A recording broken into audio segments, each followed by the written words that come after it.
stereophonic sound for the home is recorded on two separate tracks, each one giving special emphasis to certain sections of the orchestra, as heard from those positions. Now, when played back simultaneously on two separate systems, the sounds are blended together to achieve a new dimension in sound, impossible to obtain in a monaural recording.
Hey, good morning, everybody. Welcome back. Nathan Ivey in the air chair. Welcome back to the last honest place in Cincinnati media. We call it the Nathan Ivey Show. This is a daily digital show. Good morning to you. Brought to you by Renew Community Church and their Train the Trainer event. That's coming up to this week on the 19th. I believe that's Thursday. It is a free event. And I will be dropping you a link inside the Chop Shop. Good morning to you. Also, the Cincinnati Police Department's open recruitment is going on right now. If you've ever considered a career in law enforcement, why not the Cincinnati Police Force? I'll say it again. 3 reasons why. 1, we need good people, black and white, male and female, to be on the Cincinnati Police Force. 2, we need people from our community. And as an African American, I'll be honest with you, in blunt, we need black folks from the Cincinnati area to become Cincinnati police officers. I'll drop a link. There's links on my Facebook page. Good morning to you. Welcome back. All right, numerous things to discuss this morning. This morning, I want to talk about Tom Joyner and what he meant to black radio and what his leaving means to black radio.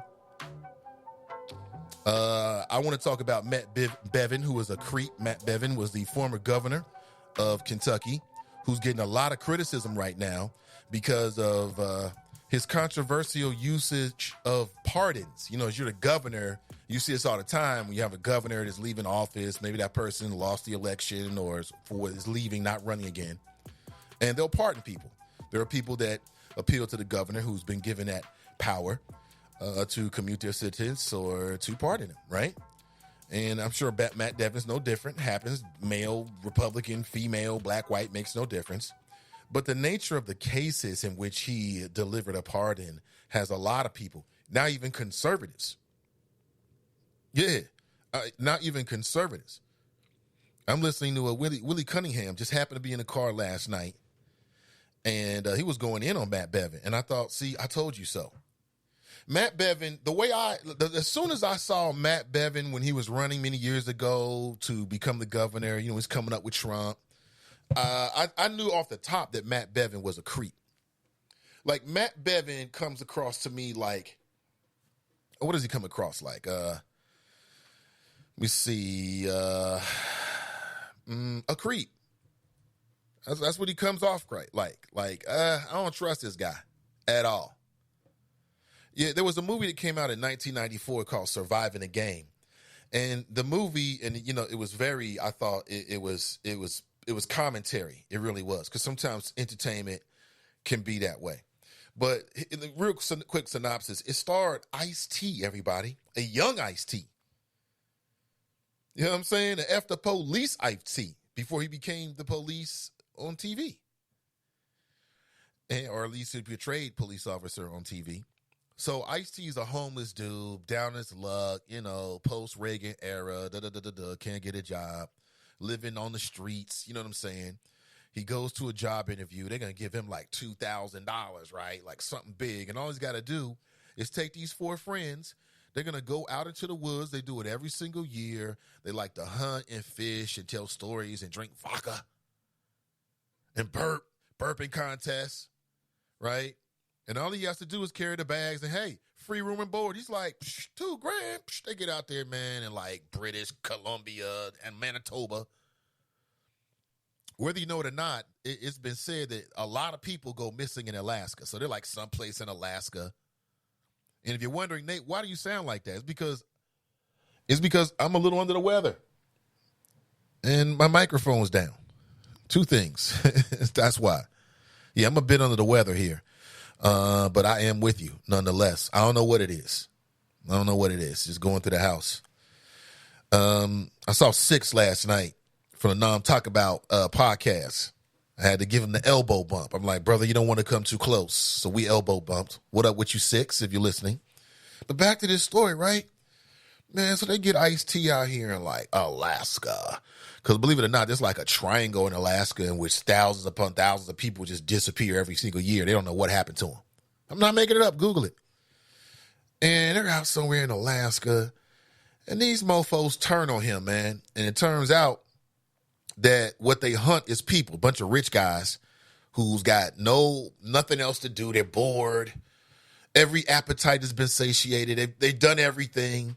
So now what they like to do is they pick up homeless people who are useless, right? Because they're homeless, right? And they have a little fun with them. And it was a very good movie. It's an old school movie. You should go back and check that out. Now, Matt Bevin reminds me of the Rutger Hauer character in that movie. Or maybe he's the Gary Busey character in the movie. I don't know. But he reminds me of one of those guys. Nuts. But now that he's pardoning like pedophiles and wife killers and people that did all these despicable crimes, apparently with no evidence whatsoever, now the Republicans are like, oh, who knew? We knew. All the people that didn't vote for this crazy motherfucker. That's who knew. We all knew. You could see it in his eyes. You know who's a big Mac Bevin fan? Steve Meagerly. Remember the guy on the school board? And some people was out here like he had like propping him. I'm like, what? Nuts. Just shifty. Something just ain't right with that whole crowd. That whole Matt Bevin crowd. Just something ain't right with them. Yeah, we dodged a bullet, I think. Or it could have been quite entertaining. You never know. Maybe we messed up. Yeah, Cincinnati messed up. We should have put Steve Meagerly on the school board. Damn it. Well, next time. Next time, I'm sure he'll be back because he loves black children so much. Remember that? Steve Meagerly loved black people. He had fake photographs. I was the first person in media locally to tell you that. It was so obvious. Who are these children? Oh, yeah, that was over at the, what he said was a Black Family Union parade or something like that. Yeah, okay. None of the T-shirts fit. The kids are looking like, what are we doing? Who the hell is this white guy? Mom. Mom's looking like the things a mother got to do to make it in America. It was so obvious. Either we dodged a bullet with Steve or we effed up because it would have been quite entertaining. Something tells me actually it might have been the latter. That would have been quite entertaining to see Steve Migley go at the school board members. Yeah, damn, we messed up. Oh, well. So Matt Bevin is a creep, and Dr. Umar Johnson most recently on The Breakfast Club, they do the best interviews. It's amazing how the pop cultural focal point has shifted. Remember, it used to be like TRL, Totally Request Live. That was back when cable was king. Anybody remember Carson Daly? Remember that show? That show was huge. And it was the cultural epicenter for like young folks. Now it's the Breakfast Club to some degree, although, you know, some might say it's a different in who the demographics are. But black folks watched that. It was so successful, then you got 106 and Park. Or maybe 106 and Park came first because that would be so apropos. Motherfucking Elvis Presley ass. Right? Yeah, those days are gone. Now it's on the internets. But he had a very interesting conversation where she talked about the presidential candidates. He talked about his own thing with the academy. I mean, I don't know. I don't know what to say about this academy. I'm just going to think positive. You know, if you don't know, Dr. Umar Johnson is a very well-known, at least to the internets, black man. He is very outspoken. And I say he was like super hot like a year or two ago or whatever in terms of being sought of as a speaker. He actually came to Cincinnati. He was out at New Prospect Baptist Church, got a chance to meet the brother, put a photographs up with him, and then got a chance to hear him speak. He is a dynamic speaker. Dr. Umar Johnson is a dynamic speaker. You know, some people have that gift to get up in front of people and rock. He's got that gift. Very intelligent brother. And on all accounts, you know, he's 100% about black people.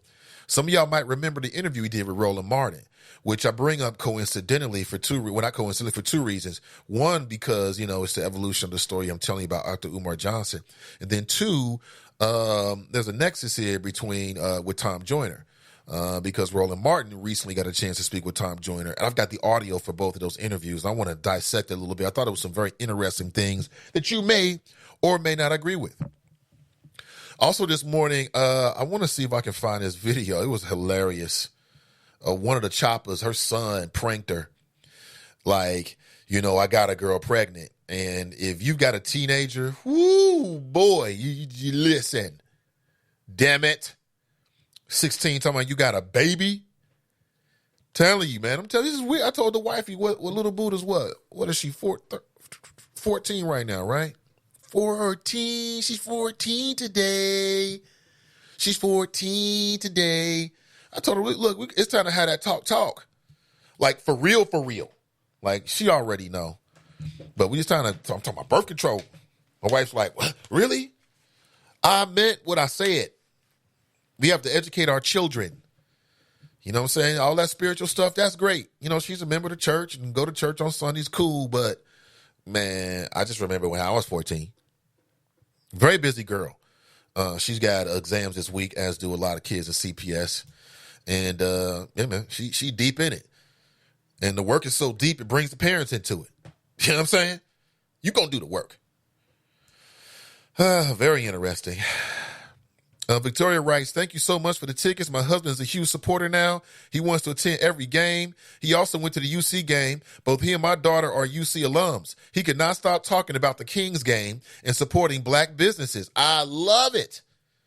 I'm going to share that with the Ohio Kings. Yeah, shout to Fame. Yeah, I saw Fame was at the game. Made sure he got his ticket to get inside. I popped my head in. So I would have stayed at the game, but Saturday coincidentally was like the birthday of somebody really close to us. So I had to be at this young man's birthday, and he's going to be the next big thing coming out of Cincinnati in terms of basketball. Mark my words. Remember the name Aaron Odom. Remember that name. I'm telling you first. He will be the next superstar or the next high school basketball star in the next 2 to 3 years. Crazy gifted. Been balling since he was 5, literally. Mom got him in soccer, conditioned his body. He looks like a damn athlete. Built like an athlete. I love it. It's beautiful. And he is very close to my daughter. They grew up together. So I had to be there. But I will be there. I did get a chance to put it looked so cool, man. Everybody was setting up. They had the tickets. The team was warming up. It was great. Great venue. Easy to get to over at Cincinnati State. And, of course, Black owned. You know what I'm saying? So I'm great. Thank you for sharing that, Victoria. I would share that with the Kings. Make sure they know. I'm sure they'd love to hear that. Good morning to you. The Kings are now 2-0, if you're wondering. They're 2-0 now, right? Everybody loves the winner. Everybody, I love it. We needed some amateur basketball, or should I say minor league basketball, not amateur, but minor league basketball here in the city. Why not? Now you have a plethora of sports entertainment options to spend your money and time on. I know where I want to spend my time and money, but what about you? So I want to give you an idea of what what I would like to talk about this morning. But of course, man, it's 2019. I want to know what you think. What's the use of being in a digital age if we can't transfer information to one another? So please share. Please share this morning. Tracy, if you're out there and you got time this morning, I want to hear the story, please. You already know. You get some time. Yeah, Tracy's son pranked her. It's inside of it's Tracy Dillingham, Tracy from Cincinnati. It's on her page, and she posted inside the friends page as well. Her son did a YouTube channel. Or has a YouTube channel, put up a YouTube video. It's hilarious. Check it out. Hilarious. UC is closer to dropping the name of slave-owning co-founder Charles McMicken, who was not about, as Angela would say, niggers. He was about good young white boys and girls. That's why he left his cash. He did. Charles McMicken did not leave his cash so your brown ass can go up there and get an education. What's wrong with you? And having graduated from UC, when I was there, I was aware of the history. And when I found out, I remember thinking, really? I couldn't believe it. Well, I could believe it, but I couldn't understand why they hadn't already changed the name. And that was in the mid to late 90s when I was there. That was 20 years ago. I mean, damn, I know progress is slow. But damn. Of course they should do this. This should have been done a long time ago. Should have been done a long time ago. What are you waiting on, UC? Thank you so much, Lisa. Thank you. How many people got a chance to check out the Dope Chicks Collective podcast yesterday? Yes, and then, of course, if you did see it, you know that, I won't tell you. I won't tell you what happened. Things happen, but that was quite interesting. The Dope Chicks Collective, and the audio will be available very shortly. You can check it out. Oh, man. That was funny. How many people went out for SantaCon this weekend? I know black people love SantaCon. Jingle bells, jingle.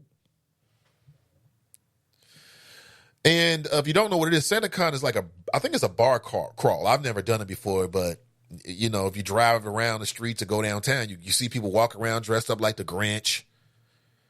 You see people getting out of cars dressed up like Santa Claus and onesies, adult onesies, like a kid, dressed up like bunnies and all kind of you name it. Yeah, and this is what young people do. This is what college people do. They dress up like this, and then they bar crawl. And you may have, and I don't know what the official number is, but let's say you got 10 or 15 different bars. And so they started. What was you doing on Saturday? I don't know. I don't know what you were doing. I know what I was doing. But on Saturday morning, I guarantee you was some people at 9, 10, 11 a.m. dressed up like their favorite Christmas character, or they had a super ugly T-shirt on. And they was going to get some alcohol and eggs, which is a very unusual mixture to me. You know, I've never had that before. Not looking forward to it. Dressed up like Dr. Seuss, eating green eggs and ham on Saturday. That's fun. That's good old-fashioned fun. Hold on, wait a minute. Wait. Tracy calling into the show. I can't wait to hear this. Hold on 1 second. Good morning, Tracy. Welcome to the show. Hey, Nathan. How are you? I'm doing great. How you doing? I think this ish is funny. It's hilarious. So for people who don't know what we're talking about in the video, tell us what happened. Okay, so my son Chase, my older son, he's 18. He pulled this prank on me, and this was back in November. And it was election day, as a matter of fact, because I think I mentioned that in the video. And I just didn't know that he posted it on YouTube.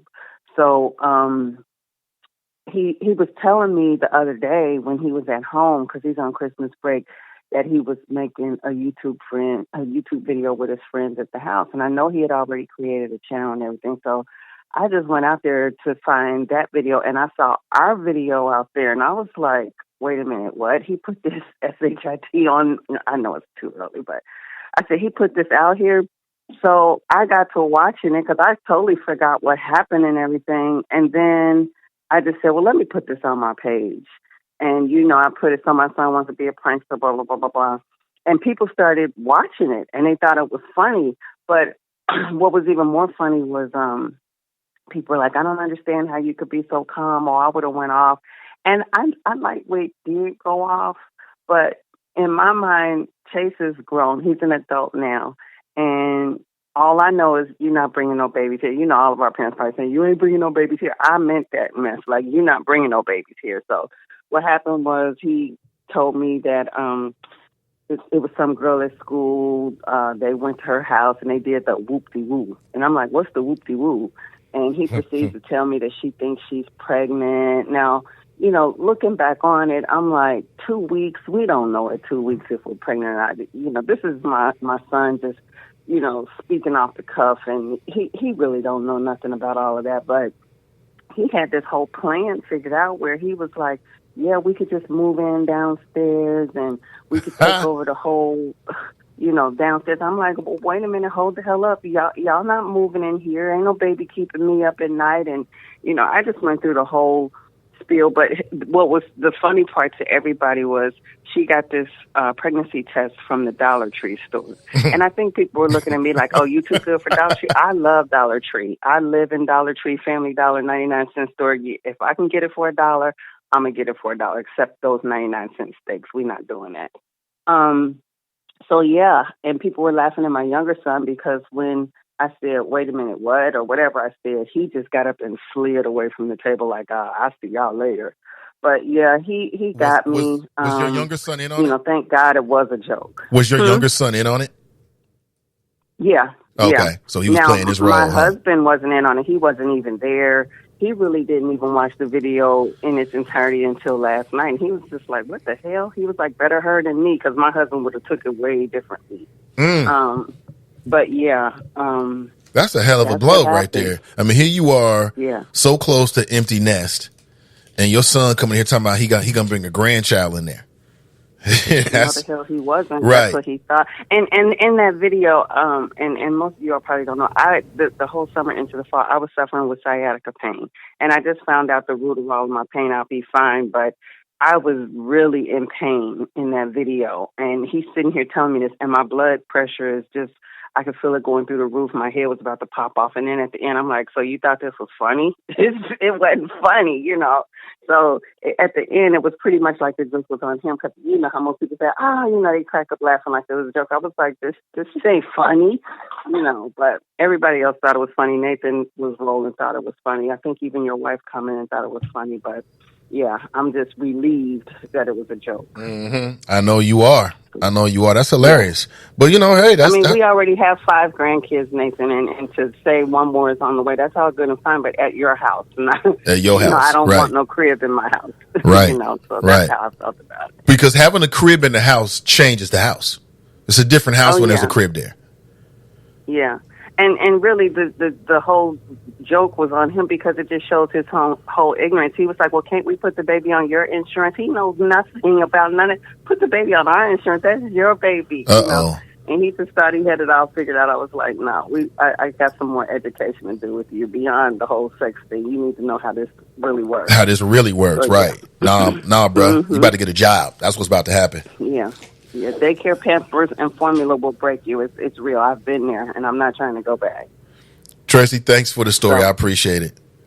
All right, you all have a good one. Yeah, most def. That's Tracy checking in. Woo, she had a close one. It's like, you did what now? What you say now? Can't have that. We cannot have that. Good morning to you. 513-873-7134. It's 8:30. Typically, I take a break at 8:30 and 9:30 here on the show. And the show is now 2 hours. So let's keep with that. But before we do, I gotta greet the choppers. I gotta say what's up before we go into a break. Pamela was first inside the chop shop. She writes, good morning, Nathan and the choppers. Ashley writes, good morning, Nathan and the choppers. And Ray writes, grand risings all. Shout out to Jesse. Yeah, no, Jesse went to the game. It was good seeing you, bro. Jesse got the life, man. Jesse got the life. Jesse be chilling. Just cool ass brothers, man. Cool brothers. So listen, if you want to share your thoughts, my number is 513-873-7134. All I ask is that you open your mind before you open your mouth. That's it. And with that, we'll take our first break. This is the Nathan Ivey Show, and we'll be back.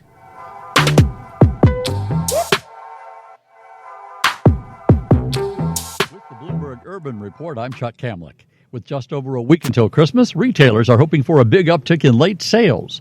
Sales were weaker in November, but some say that may have been because of the late Thanksgiving. Shares of Canada Goose may be more of a bargain than its $1,000 parkas. The New York Post reports the company may be marking down some of its jackets by as much as 13%. General Motors will invest $1 billion in a plant just outside St. Louis, where it will build the next generation of midsize pickups. The company says that will help it retain 4,000 employees. Business Insider reports Amtrak may be considering airline-style changes to its ticketing policy that might include non-refundable fares and fees for those who change their ticket plans. And actor Danny Aiello has died at the age of 86. Aiello played pizzeria owner Sal in what many consider to be one of Spike Lee's best movies, certainly a classic, Do the Right Thing. That movie turned 30 this year. And that's your Bloomberg Urban Report. I'm Chuck Kamlick. I am Charlie Winburn with Renew Community Church. I am pleased to announce the free Train the Trainer Masterclass coming to Cincinnati on Thursday, December the 19th, sponsored by Walker Funeral Home and Lamar. The Masterclass will train people just like you, as well as parents, teachers, physicians, youth workers, nurses, and mentors on how to develop better skills to save our kids from pipeline to prison, bullying, reduce gun violence, homicide, suicides, domestic violence, and drug abuse. The Train the Trainer Masterclass, 5 p.m. doors open with a business connection. 6 to 7 p.m. free dinner reception. 7 p.m. Train the Trainer Masterclass. Free Comfsy lotion for everyone. Renew Community Church, 2129 West North Bend Road in College Hill. Register at the door December the 19th or sign up for the free Train the Trainer Masterclass at SundayConnectCircle.org. That's SundayConnectCircle.org. Get your free Train the Trainer Masterclass flyer in the Cincinnati Herald. I am Charlie Winburn with Renew Community Church. Are you struggling with something right now in your life that no matter how hard you work on that struggle, it just never seems to go away? A health challenge, a mental challenge, a financial or relationship struggle. Did you know that 100% of your current struggles are due to what negatively happened to you from birth to 7 years of age? Did you know that there is something that you could do about this struggle? Let us help you rewrite your life, along with 200 other leaders that I plan to train in this life-changing masterclass. Sign up today for the free Train the Trainer Masterclass, being held on Thursday, December the 19th at Renew Community Church. Food and refreshments will be served. Go to SundayConnectCircle.org and sign up for free. That's SundayConnectCircle.org and sign up for the free Train the Trainer Masterclass. Dear John, I was hoping it wouldn't come to this, but you've left me no choice. I'm leaving. Uncontrolled high blood pressure is really serious, and lately you seem to really not care. I've been there for you since day one, and I know you think I'm going to keep ticking. But no, my friend, I can quit whenever I want. Why can't we get back to the good times, when we were more active and ate more healthy foods, and you checked on me every once in a while? Is that too much to ask? I don't want to leave, but unless you stop ignoring me, what else am I supposed to do? Remember, when I quit, you quit.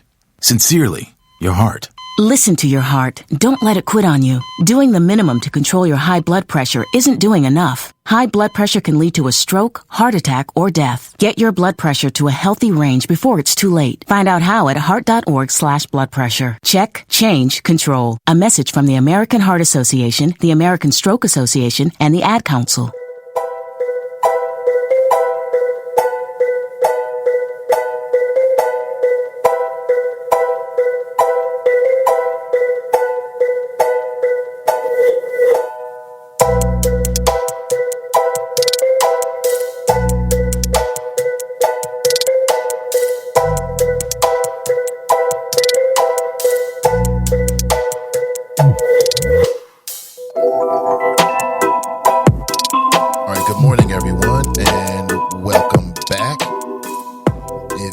Actually hear me. I believe you can.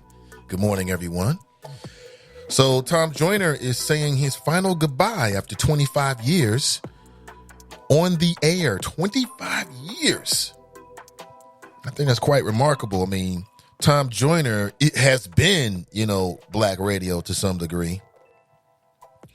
I don't think that Urban One would have been as successful as they have been without Tom Joyner. There's no doubt about it. There's no doubt about it. And, man, I'm just jealous. I never got a chance to go on the cruise. I know some of the choppers have gone on the cruise. I think Victoria went on the cruise and others. And I don't know. In a recent interview, he said, my goal was to die on the air. Would be apropos, but morbid. And, man, that'd be a hell of a thing, man. I mean, for years, black folks would tune in and they would listen to what was going on. They would get celebrities. They would get politics. They would get Tom and his crew. I mean, you really are seeing the end of an era, right? You really are. But what's the overall impact of Tom Joyner in black radio? And now that he's leaving, what does that mean? What will be the impact? I got a few flows I want to share with you this morning. 513-873-7134. Yeah, he says, my goal was to die on the air. That's Tom Joyner, not Tom Cruise. Tom Joyner. How many people went on one of the Tom Joyner morning show cruises? Well, that was on the bucket list right there, right? And, people have known about this for some time. They're going to be replacing him with Ricky Smiley, who's a well-known comic, and he has a morning crew. And I think there's a guy named Head Crack who was a part of Ricky Smiley's crew, who's now going to take over in Ricky Smiley time. And that will be the future of, at least on some stations around the country, of your morning, black entertainment. It is what it is. Here in the Cincinnati market, we got Tom Joyner as well, who's competing against the Breakfast Club. Have you ever listened to the Breakfast Club's radio show? It's different. It's not like the TV show. The TV show is just like, if they're on 4 or 5 hours, which I think they are every single morning, the TV show's what, 30 minutes? In some cases, less than that. I'm sorry, the interviews are less than that. That's a music show. That is a music-driven show if you listen to it on the radio, which makes a lot of sense. Makes perfect sense. That'll be quite interesting. How do you feel about it? I know people listen. Tom Joyner's on right now. I know people listen and go back and forth, and maybe they listened or don't listen. I know at some point, if you're a talk radio person, you probably have listened. Yeah, you probably have listened. And, Tom will be missed. I mean, what's the issue here? I mean, could they have paid Tom Joyner more money? And there's a backstory to Tom Joyner, you know what I'm saying, that a lot of people don't know about. I want to share a little bit with you this morning. I think I read that he allegedly made $15 million a year. Is that right, Tom Joyner? That'll be interesting. Well, listen, I got several clips for you this morning. So, this show is an internet-driven show. We are a daily digital show. We're an issue-driven show. We are a drama-driven show. We're a what's going on with black folks-driven show. So because of that, I think from time to time, you need to hear from the source. So here is an interesting little piece they did on CBS this morning. Check this out. The show goes off the air. Unbelievable. Jerika Duncan. Legendary career. 70-year-old Tom Joyner is the host of America's #1 syndicated urban morning show. The Tom Joyner Morning Show airs in more than 105 markets nationwide, reaching nearly 8 million listeners. Well, today at 10 a.m. Eastern, the show goes off the air. Unbelievable. Jerika Duncan's here. She traveled to Hollywood, Florida. Just think about the influence that Tom Joyner's had via that show. Talking directly to who? People of color, black folks, brown folks, every single morning. Think about that. To meet the hardest working man in radio. Jerika, how does it feel? Do you think that if Tom Joyner was doing like a traditional talk show, which was less about music? Because if you listen to the Tom Joyner Morning Show, I mean, that's a music-driven show as well. I mean, you're going to hear a lot of music. But Tom earned the latitude over the years to expand the amount of time that they talk. You know, a lot of people that do those kind of show, they want to talk more. But the numbers tell them that the people want to hear more music.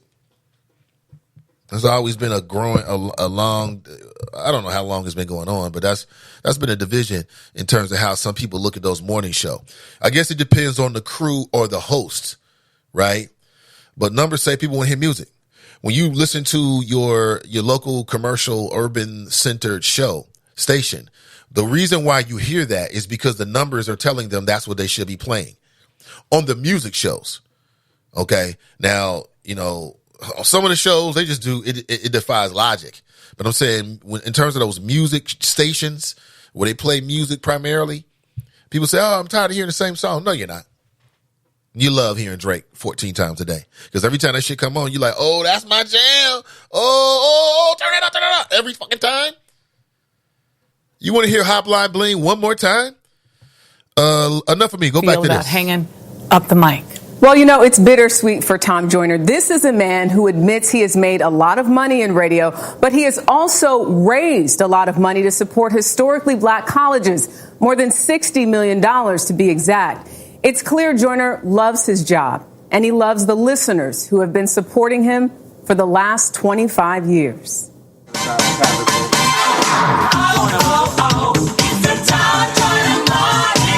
Now it's time for the celebrities. Tom Joyner keeps his listeners laughing and learning. Barbara Hillary, the first black woman to stand on both the North and South poles. Our thing has always been to empower people, but to empower, we have to first entertain. If I've got you laughing, I've got you listening. All right, that's an interesting point right there. Because Jay-Z said something similar about hip-hop audience, like essentially he had to dumb it down. I mean, did Tom just admit that in order to give you a little bit of this, he had to give you a whole lot of laughs and entertainment? Is that the same of like dumbing down the radio? Or is that just what he did? Every show's got its own different style or whatever. His nationally syndicated radio show hit the airwaves in 1994 with a certain audience in mind. We do a show for African Americans. That's what we do. This is just so fascinating. In 2000, Joyner discussed his influence with 60 Minutes correspondent Leslie Stahl. 1996, the election. Yeah. I've heard that you were responsible for registering 250,000 black voters. I've been given that credit. Politicians, they call you? They want to come on? Yeah. They think that if they want to reach African Americans that vote, they can come to this show. How does the message that you were talking about in 2000... Again, just cutting in and out here, talking about Tom Joyner. So that was Tom Joyner interview back in, I think that was the early 2000s. Now, what's interesting is Tom Joyner kicked off his show in 1994, right? 2 years later in 1996, because of the Telecommunications Act, what we saw was a consolidation of media. Okay, they basically lifted a lot of regulations to allow people who already own. So it used to be you had more regulations and rules so that one company couldn't come into one television or radio market and buy up everything. Now, why would that be a problem? Ponder it. Quite simple. Because if one person If one media entity or even two media entities control all the media in what, let's say in Cincinnati, they control how people can think. They can sway you. There's less diversity. There's no clash of ideas. 1996 changed all that. What is now iHeartMedia, man, they went from owning, what was it, like 50 stations to over, 1,400. A combination of television and radio stations around the country. Now, when you have one entity that has that much control around the country, that's a lot of influence. That's a whole lot of influence. So it's quite interesting. Very interesting. Let's get back to this. Who is this woman doing 2019, as we go into the 2020 election. It was different then. I think we're more woke then than now. In 2000. In 2000. What day is it? Joyner says super serving the African American community has been the secret to his success.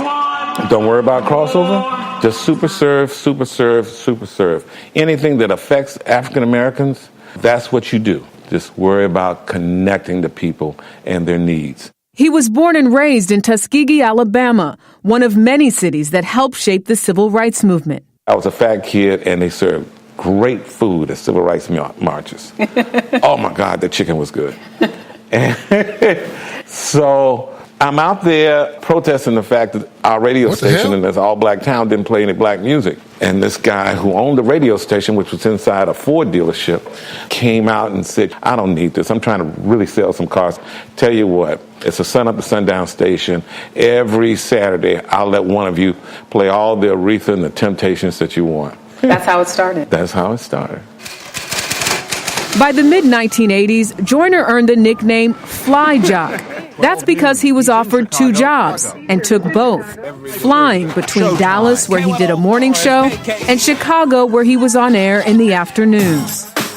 How did you do that for 8 years, though? Greed. Tom Joyner likes money and food and chicken. What's interesting is that's interesting because, like, looking back, that's unbelievable now. Like, why would you ever have to fly because you're in two different markets? Now what they do is they just voice track it. And that's been a big move inside of media because, like, you might have one guy who is heard in multiple markets, but they just voice track it and share it over the internet. You know what I'm saying? Like, again, you're talking about a pre-internet world that Tom Joyner came into. He got accolades for doing something you would never have to do today. You don't have to go to fucking Dallas. Just take the audio, the MP3. Maybe you transfer in a WAV file. You send it to him. Boom. You throw in some generic liners like, hey, Cincinnati, or hey, Texas. It's your boy, Nathan Ivey. How's the weather looking out there on, and they'll tell you whatever the interstate is, I-95. And then they cut to the local traffic report, and it seems very seamless to the untrained ear. That's what they do. But he's got props for something that in the analog world he would have to do. Like, he would have to do that. Flying between these two cities. It seems like ancient history now. You know what I'm saying? Who is it? Celebrities, including Oprah Winfrey, have been calling in to congratulate Joyner on his retirement. Congratulations. I mean, the world's not going to be the same without you two. Sybil Wilkes co-hosts the show with Joyner from Dallas. The Tom Joyner Morning Show has been a lifeline for a lot of people who are going through their day-to-day, but it... And that just proves my point. So Sybil was in a whole different city for many years while they did that show. And they sound like they sitting in the same room together to the untrained ear. They don't even look, well, I don't know. They may have some kind of video link, which I think would be a good touch to make it more personable. But again, the idea that he would have to fly between two cities today to do a radio show in two different markets is prehistoric. But let's get back to it. Has empowered them. It's entertained. Entertainment and empowerment have paid off. At his peak, Joyner says he was making $14 million a year. Hold. The F, Tom Joyner. Who is this woman asking the questions? Who is this beautiful creature? What in the hell? Tom who? Man, she needs more airtime. That's what I think. salary in half, okay. And then in half, okay. And then in half 2 years ago, because my salary was based on my results. And not only was I losing affiliates, but radio industry as a whole was losing traction. If you had been offered more money, would you have stayed longer? Heck yeah. Shoot, my goal was to die on the radio, have my funeral on the radio. What's the next chapter? I'm just going to be concentrating on raising money and putting it in the hands of college students to help their tuition at historically black colleges. That's my goal. All after 12 noon. So you won't be waking up till after the noon hour. That's right. I'm not going to bed at 3 o'clock in the morning. Oh, well, excuse me. Joyner's advice to his successor, Ricky Smiley: super serve the African American community and creepy. I want to know what her name is. The hell with Tom Joyner. What were we talking about again? If I could have Tom Joyner or Ricky Smiley, I'd take Tom Joyner every single day. I'm not a big Ricky Smiley fan, but I do think that show, they're outfitting it for the 21st century. So, maybe they're better prepared. And, people like it. They got the brat on there. What's the chick that used to be with the dude that was domestic violence in her, whatever her name is on there. They got something with the T, Tommy with the T, whatever the guy. You got to have yourself a openly gay guy. I think the woman who was like the midget, I think she fell out with the crew. And then you had Head Crack. And I've listened to the show, and when Ricky wasn't there, and it's like the interaction with the rest of them, I'm like, okay, I can get into this, but that's what it is. That's going to be your future. What do you think about it? I mean, you're the audience. You're the consumer.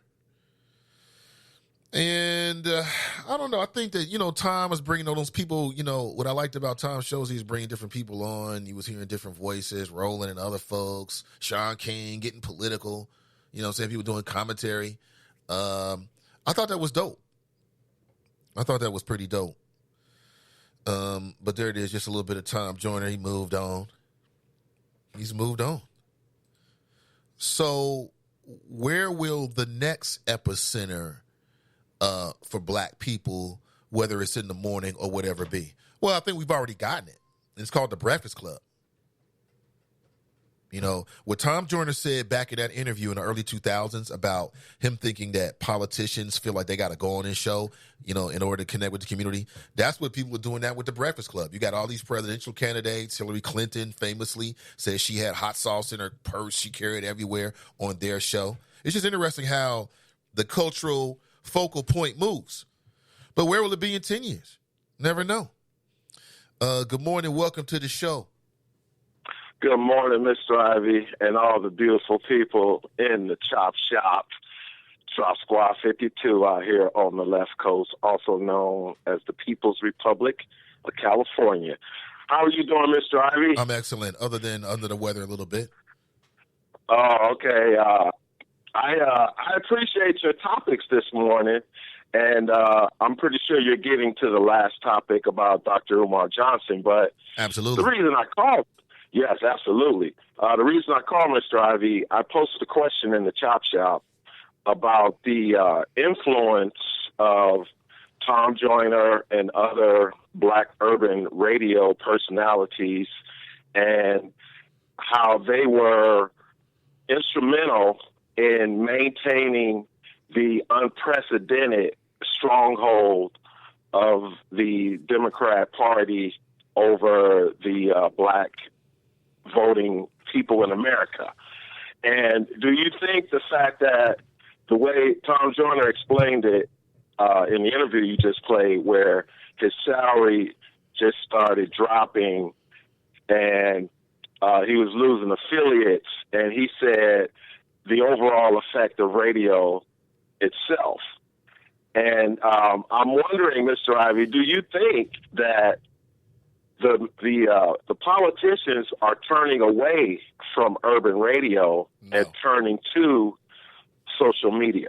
No, I don't think that. I just think that I think, again, 25 years ago, there was no social media. Like, every media channel is competing with social media.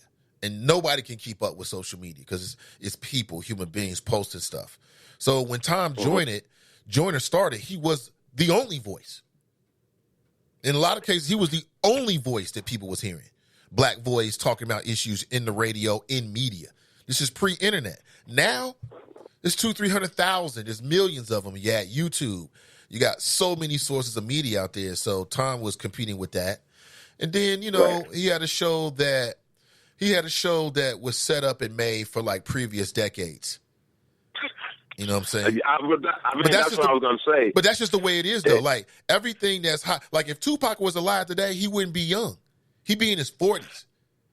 You know what I'm saying? Yeah, but Nate, Tom Joyner, some of the stuff he said was suspect because when I never really listened to his show because his was most of my adult life, and I was in the military, and then out here in California, he was not syndicated out here in California. So, but my whole point is that his whole shtick is just outdated because he can easily go over to satellite, like I can name a bunch of people that went that way. Oh yeah, he could. He could. Because of course. So I'm asking you, is it just that the old Negro in entertainment, in social media, well, not social media, but in entertainment and radio, they are no longer as effective as far as the Democrat Party, as far as getting voter turnout? Because if you look, yes, in the sense that there's so many other ways for people to get media and hear voices. You know what I'm saying? Right, but I agree with you. Yeah. His show was not set up for what people are like really doing today. Like, again, I'll say with the Breakfast Club and others, they're doing different things. And then I'm sorry, go ahead. No, I was going to say the Breakfast Club was exactly the example I was going to use because when you listen to their regular radio show that's syndicated, like you said, it's not dominated by the interviews. The interviews are chopped up and they're done separate. And they just, because it's the three personalities that drive the interviews. Because like you said, Nate, we're in 2019. You can just rack all the music and put it in the computer and program it. Right. You don't need a DJ per se. Right. And even people, that's the other thing that happened to Tom Joyner's show, is that the way that people consume music changed. Now people can stream whatever they need. I mean, we don't live in a world where, and again, what Tom Joyner provides people in the morning is something different, though. He provides them a way to passively be engaged, to be entertained, and to hear the music that touches them from their youth, and they don't have to do anything but just drive. I know, but Nate, that what you just explained is gone for people that are 35 and younger. That just doesn't even apply to their lifestyle. What you just explained is for older Black people. I agree. And that's probably who Tom Joyner's audience is. They're older Black people. Right, exactly. Right. So now if you allow me to segue, since we're talking about radio, this just goes to prove what I've been talking about ever since I've been part of your show. How the Democrat Party and their passing them up, are passing the Democrat Party up. Because the older Black voters in the Democrat Party are sticking with Joe Biden. That is the only reason, Nate. That is the only reason Joe Biden is where he is. We know that. So now, just like Tom Joyner in radio, when Joe Biden is put up against other Democrat candidates who offer an alternative, then we'll see if the Black base in the Democrat Party, the older Black voters, can carry Biden across the finish line by himself. I mean, because you're going to need black voters, Nate. And I don't know if at this point they're even interested. Because think about it, Nate. Kamala Harris is out of the race. Well, I mean, how do you explain that? I can't, because she wasn't an appealing candidate. That's how I can explain it. And she couldn't, and because of that, she couldn't keep her numbers up, and that means she couldn't compete in terms of those campaign dollars. So that's what happened to her. Is it her white husband? Is it her history as a prosecutor? Is it her lack? Yeah, it's all of that. It's all of that. That's why, to answer your question. That does not appeal to the younger black voters in 2019. You're right. And that's what I'm talking about, Nate. So if we get to 2020, okay, and there's nobody else but Joe Biden, the Democrat Party is going to find out if it's time to flip the switch, because they are still stuck in the 1960s and the 70s and even the 80s in how they appeal to the electorate. And the black electorate is changing, Nate, because of economics. I mean, P. Diddy just turned 50 over the weekend. The guy is damn near a billionaire, or he will be a billionaire real soon. Yeah, black man dancing. Okay. I saw it. Right. Black rich man dancing. But Nate, look at the people who watched his path to success. Look at that age group. And that's what I'm talking about, Nate. And that's what I've always said. I'm not predicting that Trump is going to win. We're going to find out the place of black people as far as their voting and how they view politicians moving forward. We're going to find out in 2020, Nate, because I'm telling you, you may not hear about it, but I know you know about it, that it's the black community is changing. I'm talking about the younger black people. They're looking at politics in a different way than their older parents, aunts, and uncles are looking at it. It's just that transition that's happening, and I wish I could fast forward it, but as long as I have the Nathan Ivey Show in 2020, I know I'm going to be on the right path. Drop Squad 52, dropping science to anyone who wants to catch it. Peace. We'll rack them. Thank you for the call. One thing that Tom Joyner said that I disagree with is he said that he thought that people were more woke back in like the 90s than they are today. I think he's absolutely wrong about that. And I don't think that anybody can replace Tom. You don't replace a Tom Joyner. Nobody can replace anyone. You know, will Ricky Smiley fill the shoes of Tom Joyner? It's going to take him a while. Like, I don't see that audience completely jumping over to Ricky Smiley. And this could be Urban One saying, look, we're going younger. We're going to go for a different look. We're trying to get a different or expand it. So I don't know where Tom Joyner people are going to go. Those people are probably checking out Roland Martin. You know what I'm saying? They'll probably check out Roland Moore. Or they'll find some other thing. I mean, but could Tom Joyner go to satellite radio? Yeah, I mean, he could go digital. Tom could go digital. And his audience will follow him. Maybe it's not the same music show. But Tom sounds like he wants to do what he was doing. He loves money. What is he doing with all that damn money? Tom Joyner's making like $14 million a year for a while. But he says he would have stayed had they paid him more money. Is that right? Who posted this? Daryl posted this. I'm just seeing this morning, Daryl, or this woman putting gas in a plastic bag. And is she going to put this bag in the back of her car? Now, she ain't necessarily 100% wrong, but she's 100% wrong. This is not going to go. Oh, she going to double bag it? That's smart. Go ahead and double bag the gas. So you're going to double bag the gas, huh?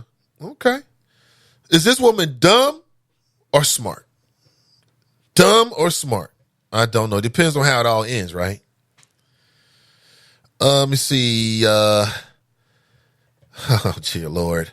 Military investigating after cadets flashed an apparent white power sign before the Army-Navy game. There are 12 House Democrats who don't support impeachment proceedings. Why?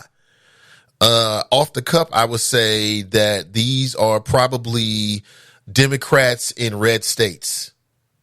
They're going to be very vulnerable during the impeachment process. What are they going to do? Watch Democrats in red states. Could be interesting for folks who are in that kind of stuff. Anybody need a grandma for Christmas? ? Woman posts an ad in hopes of finding a family for the holidays. No thanks. No thanks. Could be a serial killer. I ain't effing with your grandma. Nah, you can't go. Yeah. I'm about to come hang out with you. Some stranger. What was that? On Craigslist. Nah. That must be some kind of fetish. Prosecutors say a man stole $88,000 from a bank vault. And the FBI caught him after he posted photographs of him with stacks of cash. Have it down in Charlotte, North Carolina. Allegedly, this black man stole about $88,000 from the bank vault. Now, it could have really been $50,000, and they're going to spit the other 38. You know, oh, okay, you robbing people? Yeah, oh, yeah, we're going to blame all this on you. You know how the game is. There's crooks everywhere, man. Oh, you stole $50,000? Looks like $88,000 because 38's about to come up missing. The black man did it. But anyway, $88,000 for the bank vault. I know I sound very congested. If I do, it's because I'm a little under the weather here. And then he got caught because this idiot, Orlando Henderson, 29 years old, after he posted photographs of himself with the stacks of cash. What an idiot. What an idiot. You telling me he might have got away with that? Oh, my God. Whose grandson is that? You tell me. Ashley writes, let me back up here. Pamela writes, good morning, Nate and the Choppers. Ashley writes, good morning, Nate and the Choppers. I think I read it already. Jared writes, good morning, hashtag Team and I. Jace Chrome Lips writes, morning crew. Hey, good morning to you, Jace. Thank you for being here. Orlando Anderson's in the house. Oh, we got a killer in the house, everybody. Orlando Anderson's the man who killed Tupac. It wasn't the federal government. It was a gangbanger who got beat down by a Hollywood thug in front of some real thugs, some real street bangers, which was an unforgivable offense. They tracked Tupac down, and sometimes life is like that. They just happened to run into dude as they were going to the car, to the club, and shots rang out. Tupac died, a few days later? The end of an era. Tracy writes, hi. Orlando writes, good morning, Choppers. Who wants to be the next LaShawn Paris Crooks, ? Cross me and let's see. Hashtag alt middle. You always coming here like that. You always on something. Miss Tiffany writes, morning. CJ writes, morning all. CG Dub writes, good morning, Choppers. Mr. Avery's in the house. He writes, good morning.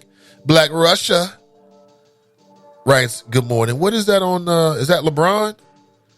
Oh, no, that's, okay. It's that other fella. Angela writes, salutations. Orlando Anderson, pardon me. I know I've been coughing and sneezing. I've tried to turn the microphone down so you can't hear all of that. Sharp writes, good morning. Monday, Nate and the Choppers, good morning to you. Pat writes, good morning. Broadway Flo writes, got my mind right, money right, ready for war. Anybody can't get it. Maybe you. Hashtag alt middle Ayatollah stand up. I mean, you motherfuckers always coming here on some tough stuff, man. Ain't nothing wrong with a black man with swagger, but nah. Jesse's in the house. He writes, good morning. Thanks for the tickets, Nathan. You're very welcome. You know what I'm saying? I just want to get the tickets to the Choppers to say thank you. Miss D, can you make sure, if you're listening, let me know. You can hit me up on email. Make sure you receive that. Yeah. As a matter of fact, man, I want to take care of you. Somebody in this room this morning, I want to take care of your lunch this morning. How about we have a little quiz? Now, to do so, you've got to have the Cash App. If you don't have the Cash App, you've got to download the Cash App. This is the Cash App game, courtesy of my new friends over at the Cash App. I'll talk more about it during the rest of the show. But I want to pay for somebody's lunch today, one of the choppers. It'll be on me, all right? But you've got to have a Cash App, all right? You must have the Cash App because that's the way that I'm going to make sure you get your prize. So download the Cash App. It's a very convenient way to transfer money between family and friends. Brenda writes, happy Monday. Orlando Anderson writes, right, Kirk. Thanks for the hoop tickets, Nathan. Absolutely. Absolutely. You're very welcome. It was great to see you, Jesse. It was great to see you, man. It was great to see you, Fame, a.k.a. Orlando Anderson. I hope you had a great time. Victoria, it was great. Have a great time. Courtesy of the Kings and the Nathan Ivey Show. Let me see. Nathan, he was on some BS. Tell about your son. That's hilarious. They got you. He got you a little bit. But you don't got to over-explain yourself. I mean, it is what it is. People always got something to say. I'm telling you. That's why I don't give a damn what nobody say. I take it very easily. I look at it. Is it constructive? Can I use this? If the answer is no, it don't mean a damn thing. If I can use it, I'll use it. Mason Marler writes, exactly, Nate. Having a daughter will make you look back at yourself at the same age and tell her what to expect. It's a serious and funny introspective in a father-daughter relationship. Happy birthday to Lil Buddha.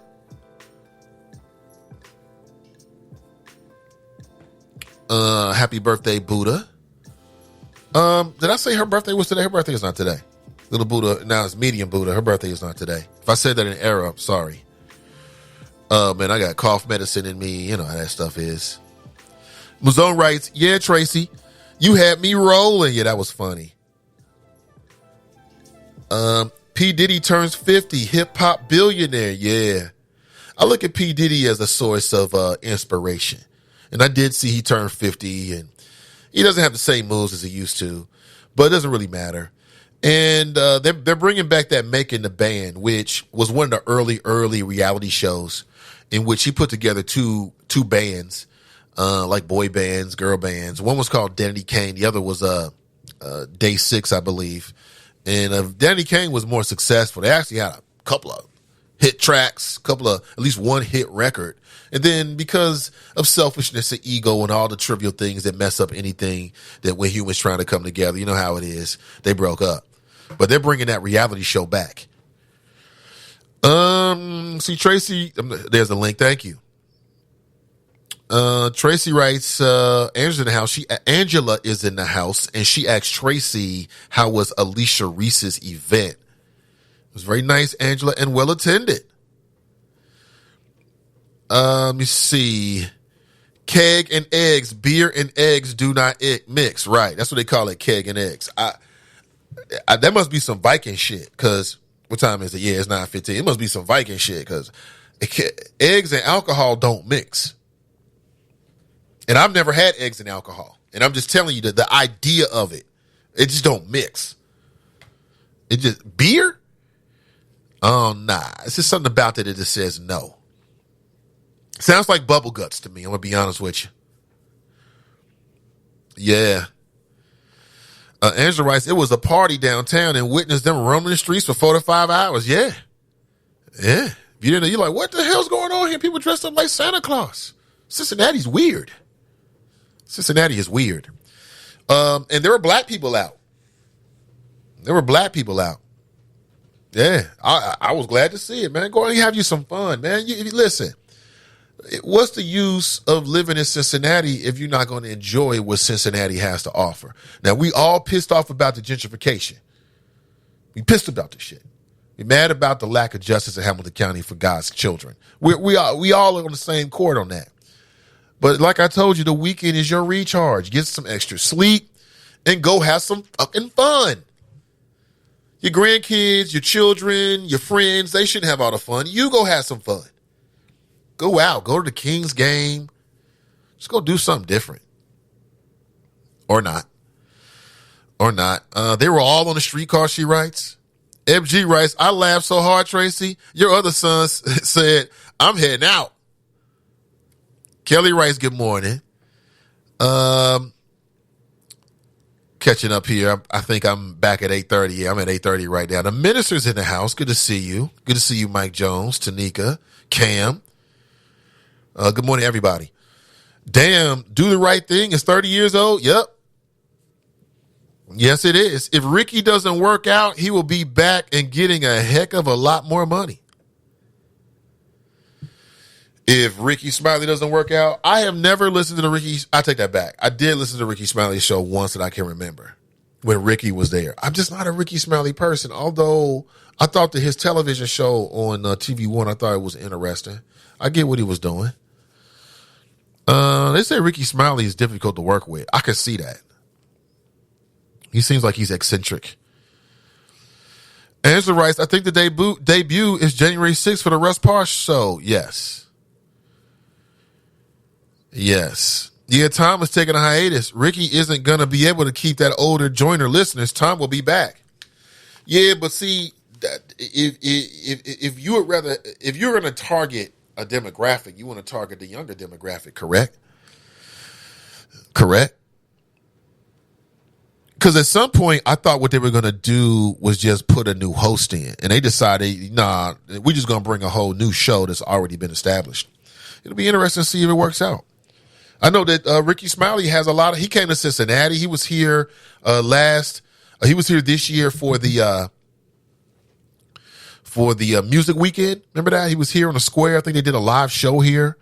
People do that when they have these nationally syndicated shows. They'll come to particular markets to connect with fans. Very smart thing to do. And so we'll see. CG Dub writes, now Lincoln Ware really thinks he's the hardest working man. Lincoln Ware is not the hardest working man in radio. Okay. Angela writes, I didn't like Tom or the others' humor. So Tom said, look, we're going to do this HBCU thing. So the question can be here's what you got to be real about. Like, what people say they want and what they really want can be two different things sometimes. And then what the people want as opposed to what the corporation wants can be completely two different things. Completely. I mean, Tom Joyner probably made how much money for Urban One back when there was Radio One? Right? I mean, ostensibly, he could have did that anywhere. But they were the people that ultimately he ended up working with. And so what happens is there's a couple ways to look at this from a radio standpoint. So on one hand, you got Tom Joyner, who does a morning show on all these radio stations. So he might be based in D.C. or Texas, but his voice is being heard all over the country, right, in the morning. That's good. But the other side of that is that it closes the door for local talent in that particular market. So if I'm in Cincinnati, Tom Joyner's not in Cincinnati, he's in D.C. They bring their show in, via the feed. Well, that could have been a local morning show, right?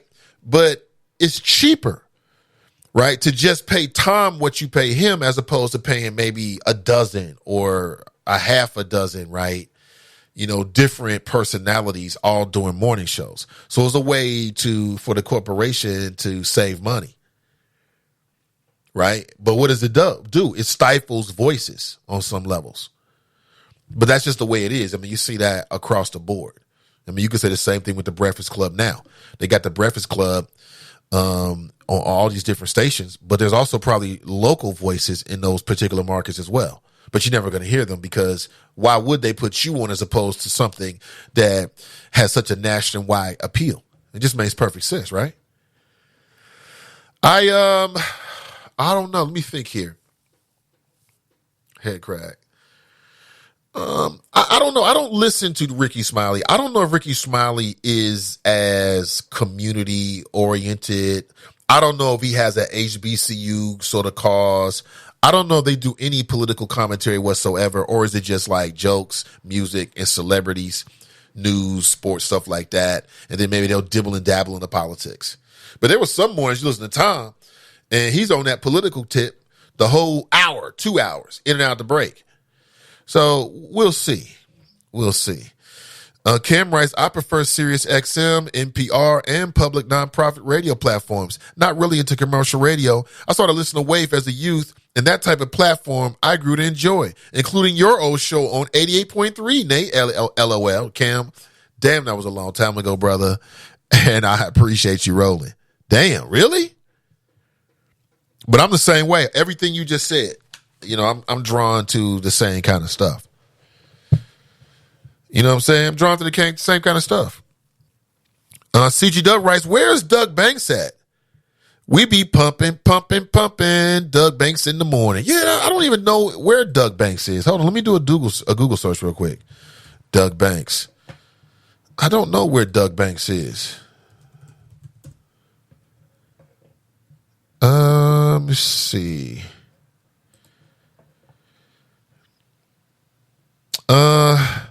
Well, I mean, is Doug Banks even alive? Did he die? I don't know. I'm not even sure if Doug Banks is alive. What role has conservative white Republican radio done to make African Americans repulsed by the Republican Party, asking for a voting friend? Well, Roger Ailes wrote a book. I have not read the book in its entirety.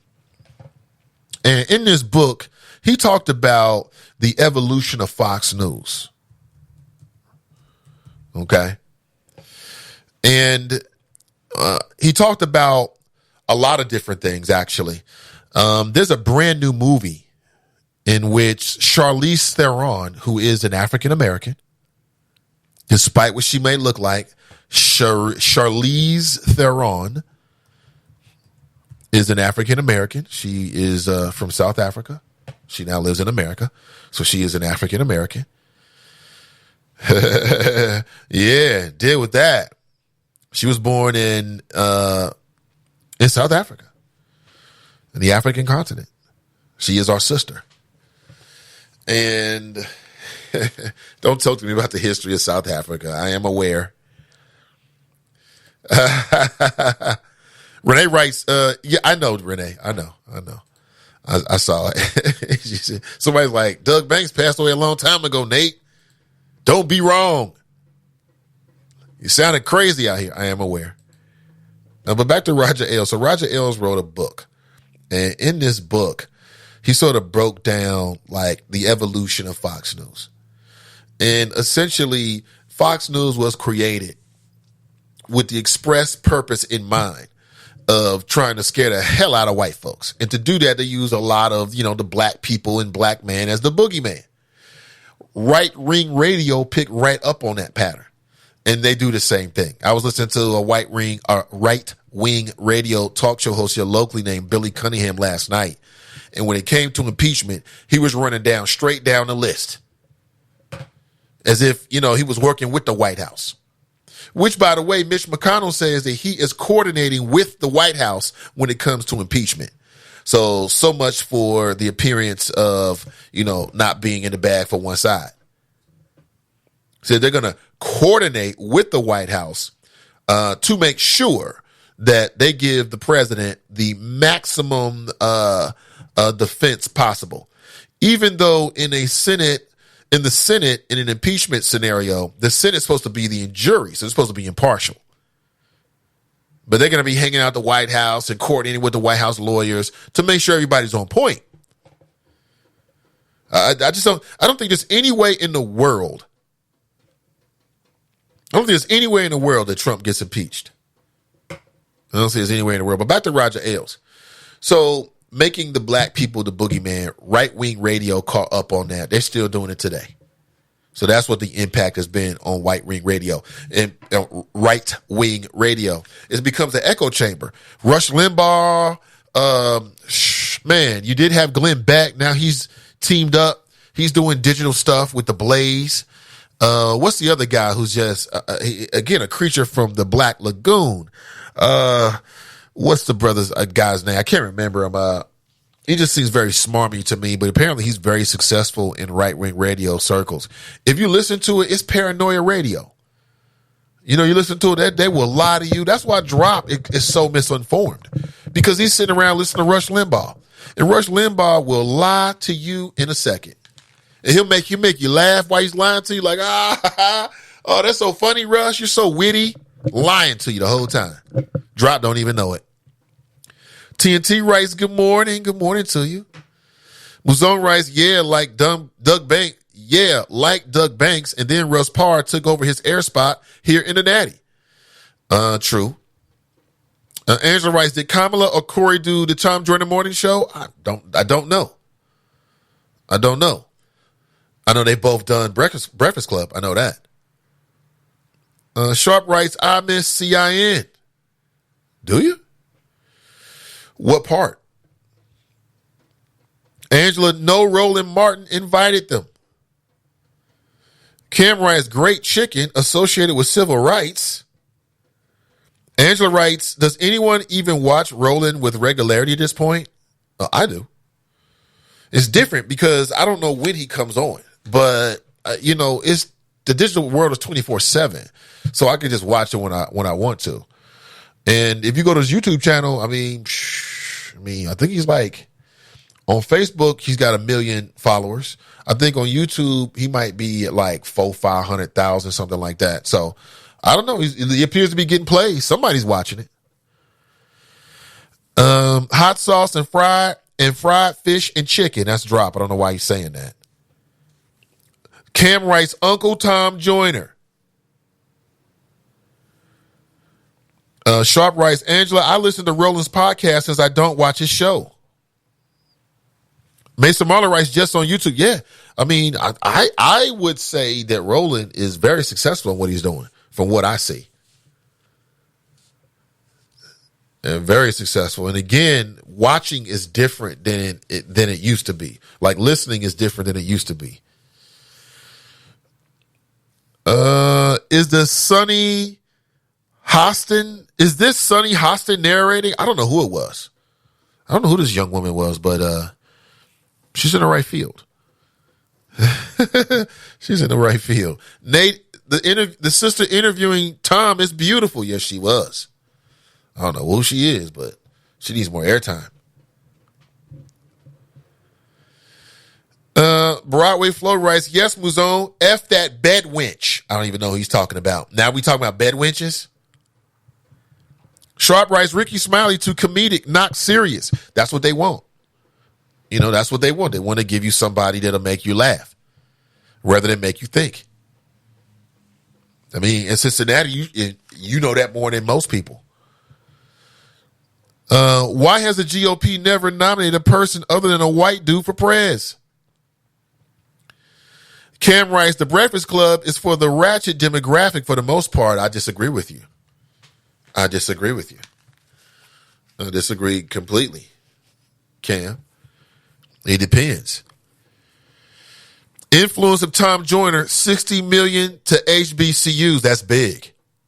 Now, my question is, if Tom Joyner was doing like a Nathan Ivey type show where he's giving commentary and strong opinions, would he have been put in a position where he could have raised that amount of money, got the sponsorship and things like that to allow it to be done? Or, as he said earlier, did he realize earlier, hey, I got to hit him with this music and these laughter. I keep him laughing, and then I can do something for black folks. That's what he said. Now, I'm not judging Tom in any way whatsoever. I'm just simply asking you, did he just admit to dumbing down the content so he could achieve some other goals? And I'd like to know if you think it's a good strategy or not. Because to me, if that's in fact true, then I would compare it to Tyler Perry in his new studio. The studio that Madea built. A character that there was controversy inside the black community over whether it was emasculation or exactly what was it projecting. Was it good or bad for us? Well, it was so successful that it allowed it allowed Tyler Perry to build what everybody's saying they're just all in awe of. You know what I'm saying?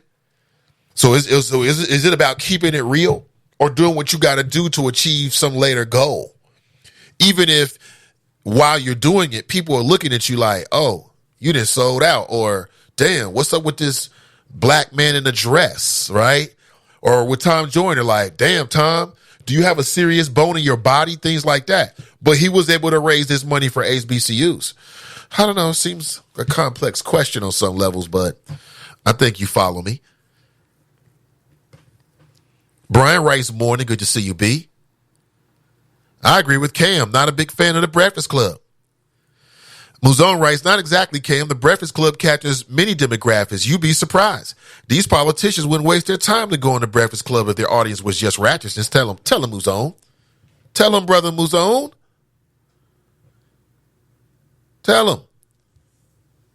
Yeah, don't just discard that as righteousness. Nah, I wouldn't say that. It took him an awful long time to ban playing R. Kelly tunes. Those were a staple in his rotation. He certainly did. I banned R. Kelly first and fast and quick and never went back. I told the producers I work with, I don't ever want to hear R. Kelly. Don't ever play R. Kelly unless we're doing some kind of a bit or something. Right? And because who wants to be associated with a pedophile? You know, that was before everybody associated knew what he was. But yeah, they did. I remember listening to the show and hearing R. Kelly like, damn, we doing R. Kelly? Now you want to talk about being woke? So I do remember that. But again, music is what drove that show. If Tom was talking for 2 or 3 hours straight, people might not have liked it. But it was the music that people liked because, you know, it made their drive good. And the other part about it is I think that Tom was very listenable to. His voice, whether you agree with his politics or not, his voice, the way he came across was very listenable to. Black Russia writes, UC Who fans need to chill. The Brandon's first year. Coberlin is a marginal talent. He tested NBA waters as a junior and came back to school. It took Cronin about 45 years before UC started winning consistently.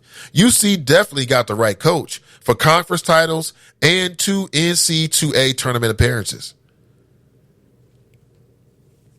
Cam writes, Charlemagne the God has some serious issues with the so-called black community. Does he? What are they? Mason Marler writes, do white people call retired or old radio hosts old honkies? What is Drop talking about? He refers to Tom Joyner as an old Negro while admitting, quote, I have never really listened to his show. Touche. GOP loves to send out the clowns. I dance for Trump.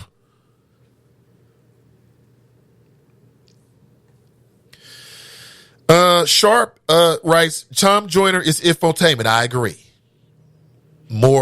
Is it more info or more tainment? But yeah, that's exactly what he is. That's what he wanted to do. Angela writes, my millennial doesn't listen to morning radio shows. It's a thing that's definitely not moving forward. Well, yes and no. Like, as long as we have, until there is a significant leap in car technology, and for people who follow digital black media, one thing to look forward to that's very encouraging is that U.S. automakers in years moving forward with all new cars, it's just become standard that when you turn that dial, you also can turn that dial and connect with the internet. You know, not just through your phone, but through the interface. So you get in your car and say, Siri or whatever, play Nathan Ivey Show. And it plays the Nathan Ivey Show through your car speakers through a Wi-Fi connection with the internet. Now, when that becomes standard, that even more levels the playing field. Because a lot of these morning shows are set up and have been set up for American car culture, the habits that people have in the morning. It's a science. And, you know, having the ability to just drive, you got the kids, you chilling, you getting your news, you getting your weather, you getting your black entertainment if you into that, you getting some commentary if you into that. I don't see that going away. It's just how people get it. It just won't be through a terrestrial radio station. It won't be that way in the near future. That's why we got to fight for the internet here in Ohio and around the world and around the country, shall I say. Sister V writes, morning, y'all. I always listen, can't always comment because of my work schedule, but Tom Joyner Morning Show is the truth, is the true trailblazer. I agree. He was laser focused on HBCUs, and he promised to continue this crusade to keep them financed. How he'll continue will be key. The crew was the ultimate event that raised money for his foundation, and I'm grateful to have been a part of it. Nathan, feel better, my friend. Thank you so much. You can hear it. I know it's very evident, and I can't apologize for it because, it's that time of the year. And I rarely come down with sickness, but I'm fighting something right now. Angela writes, something her platform was garbage. I'm not sure who she's speaking of. Drop is masterful when it comes to the propaganda. He can tie Democrat hate into any subject. Hashtag King of the West. Well, you know what? You have uncovered one of his skills. He is very good at that. An asteroid could plummet into the earth, right? Somewhere in the United States, and somehow Drop will connect that to the failures of the Democrat Party. Hey, gold star for you, Broadway Flo. Black Russia writes, Joyner got out the right time. Radio has changed. Radio has changed significantly. And black radio has changed. But black radio was very slow to change to the internet. Very, very slow. You would be amazed. Because I was, quite honestly. But people have different opinions. Let's see. Orlando writes, well, I think I'll say that for when I come back. Let's take a quick pause. We'll come right back, everybody. Live, local, and vocal. This is the Nathan Ivey Show, and we'll be right back.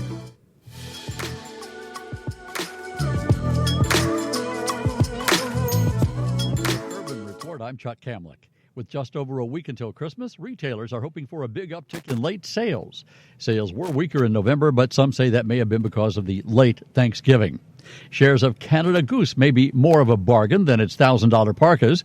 The New York Post reports the company may be marking down some of its jackets by as much as 13%.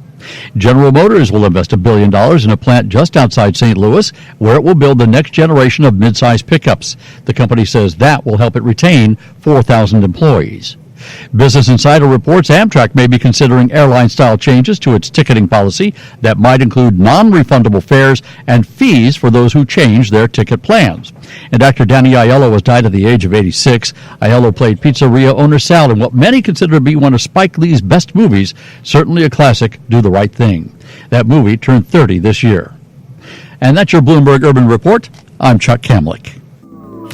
I am Charlie Winburn with Renew Community Church. I am pleased to announce the free Train the Trainer Masterclass coming to Cincinnati on Thursday, December the 19th, sponsored by Walker Funeral Home and Lamar. The Masterclass will train people just like you, as well as parents, teachers, physicians, youth workers, nurses, and mentors on how to develop better skills to save our kids from pipeline to prison, bullying, reduce gun violence, homicide, suicides, domestic violence, and drug abuse. The Train the Trainer Masterclass, 5 p.m. doors open with a business connection. 6 to 7 p.m. free dinner reception. 7 p.m. Train the Trainer Masterclass. Free Comfsy lotion for everyone. Renew Community Church, 2129 West North Bend Road in College Hill. Register at the door December the 19th or sign up for the free Train the Trainer Masterclass at SundayConnectCircle.org. That's SundayConnectCircle.org. Get your free Train the Trainer Masterclass flyer in the Cincinnati Herald. I am Charlie Winburn with Renew Community Church. Are you struggling with something right now in your life that no matter how hard you work on that struggle, it just never seems to go away? A health challenge, a mental challenge, a financial or relationship struggle. Did you know that 100% of your current struggles are due to what negatively happened to you from birth to 7 years of age? Did you know that there is something that you could do about this struggle? Let us help you rewrite your life, along with 200 other leaders that I plan to train in this life-changing masterclass. Sign up today for the free Train the Trainer Masterclass, being held on Thursday, December the 19th at Renew Community Church. Food and refreshments will be served. Go to SundayConnectCircle.org and sign up for free. That's SundayConnectCircle.org and sign up for the free Train the Trainer Masterclass. 1 in 3 adults in America have prediabetes, but most don't know it. To let people know it can be reversed before it becomes type 2 diabetes, professional basketball player Julius Randle is doing everything in reverse. I'm only dunking with reverse windmills. I drove the whole way to practice in reverse. I don't recommend it. This move's called the reverse shuffle. I do recommend it. And it took me months to learn how to speak in reverse, like this. Here's 10 almost for diabetes type 2 with living Ben has mom my.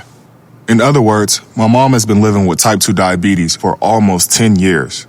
So together, we want to say to the 84 million Americans at risk, exercise and healthy eating can help reverse prediabetes. Start by taking a simple 1-minute risk test at doihaveprediabetes.org. Brought to you by the Ad Council and its prediabetes awareness partners. Bet he can't say that in reverse.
This morning, I want to say good morning to you.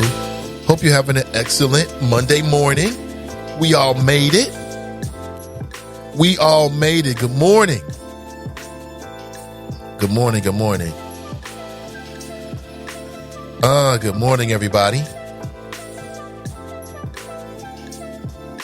And we're back. And we're back for the last few minutes. That's 15 minutes of the show here.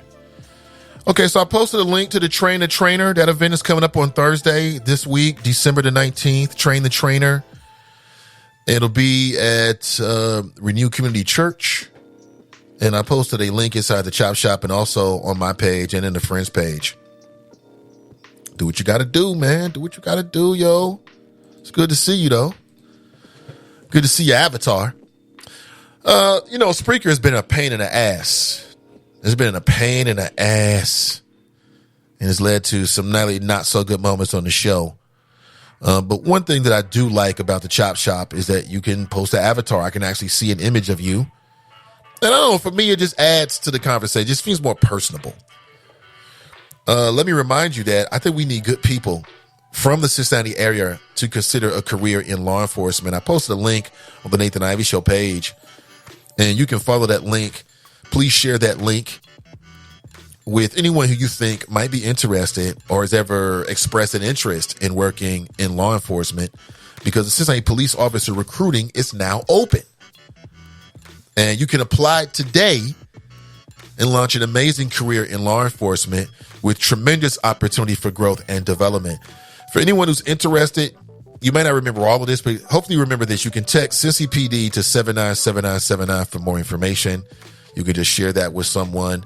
I've posted a link for you as well inside of the Chop Shop where you can share as well. Give you some information about all of the various tests, the training requirements, what you're going to expect. Hey, they even added some FAQs, like in terms of like, what are some of the biggest reasons why people get disqualified? Now, let me just tell you straight up before you apply. The biggest reason why people get disqualified is because they end up telling an untruth about something that ultimately, during the process, that ultimately wouldn't have even disqualified them. So keep it real. Keep it real 100%. For me, living in the Cincinnati area, I think it makes a difference if a member of law enforcement lives in that area, grew up in that particular area. And that is my interest. And I think we need diversity on the Cincinnati Police Department as well. But in general, we need good men and women, brave in heart and good in spirit, to consider a career in law enforcement. Do your due diligence if you're inclined to do so. All right, good morning, everybody. How was your weekend? How was the weekend? I hope it was great.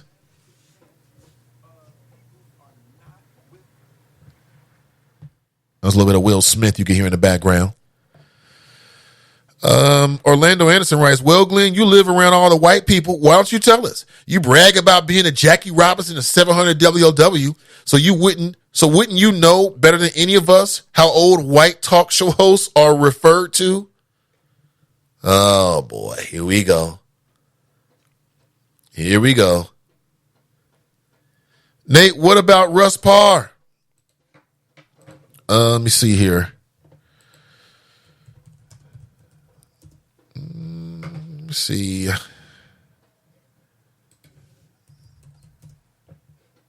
I like Russ Parr, and I like his show.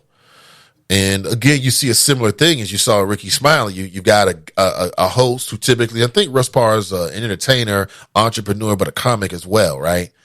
And he surrounds himself with a motley crew of people, and it centers around the host, and they all kind of chime in. And that was a formula that you saw in morning shows, and you'll see something similar around the country. You think about Big Boy. You know what I'm saying? Got a similar setup, Big Boy's Neighborhood. He's the primary. He's got co-hosts around him. Ebro in the morning up in New York. He's the primary. He's got two co-hosts, one female. The other guy is a comic and entertainer as well. Well, you see that formula over and over and over again. A Breakfast Club is different because all of them are equal. Like, there's no lead. And you can say, yeah, sure, Charlemagne's like the star, whatever. You can say that, but I think they all work together. And I don't see as one person being like the leader. It's not like Charlemagne's show, because they do the show without him, and the interviews can still be good. You know, that show is driven by the celebrities they get, the timeliness of the celebrities they get. So, for instance, something will be popping and cranking, and they'll bring somebody in the very next day or the very next week. And I think there's an interest in that kind of stuff. So, I mean, you know, and it's different. It's younger. It's fresher. Cassandra's in the house. She writes, hey, Choppers. Renee writes, morning all. Come on in, everybody. I know I sound a little bit different. That's because I am under the weather, but I'm here and ready to rock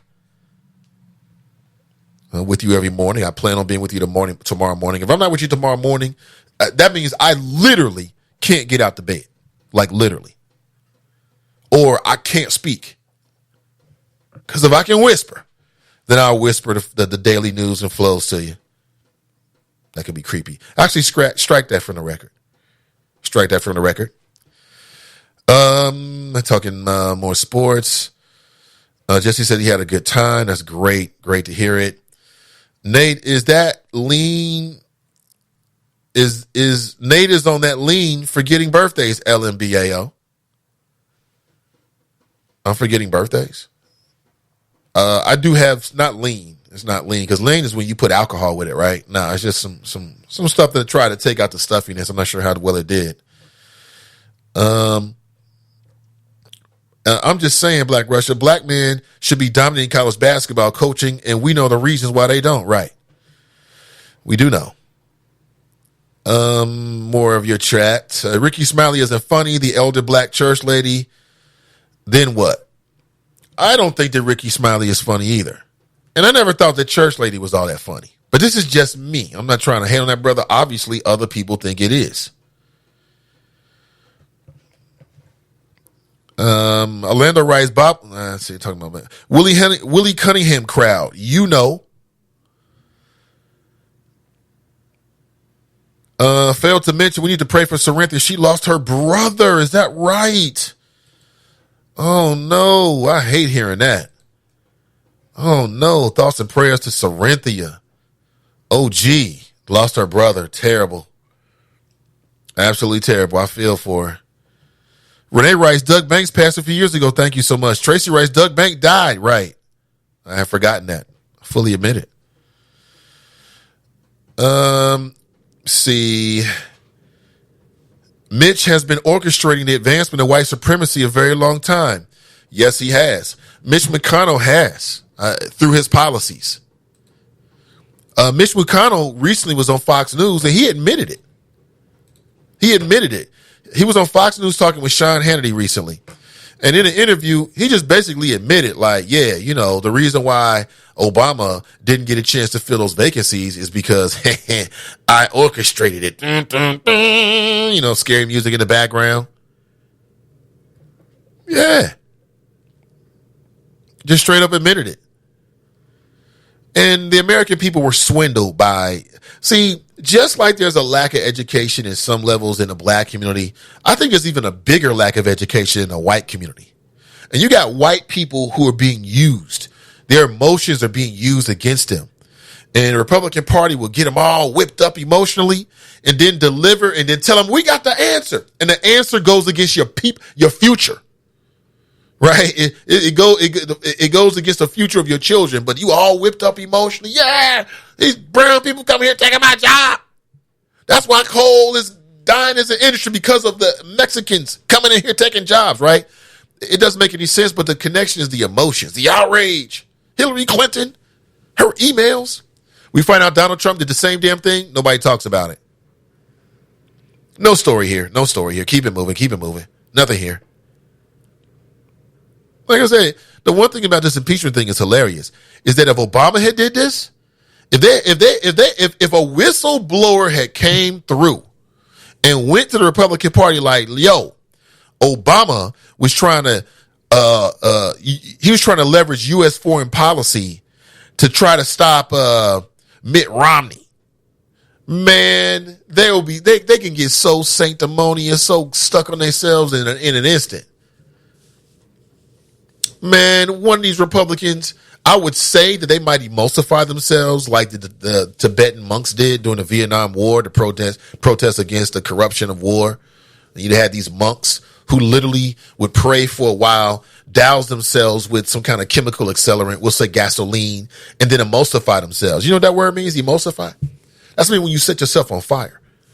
And they sat there on fire, some of the monks, and didn't say a word and burned to death in front of everybody in protest. Now, I would say that if Obama had been found guilty of what Trump has been doing, that you'd have Republican senators who's so outraged that they might try to do that. But these mofos so self-serving, they got it good. They're not giving up their good congressional job and their lifestyle for some point, so they would never do that.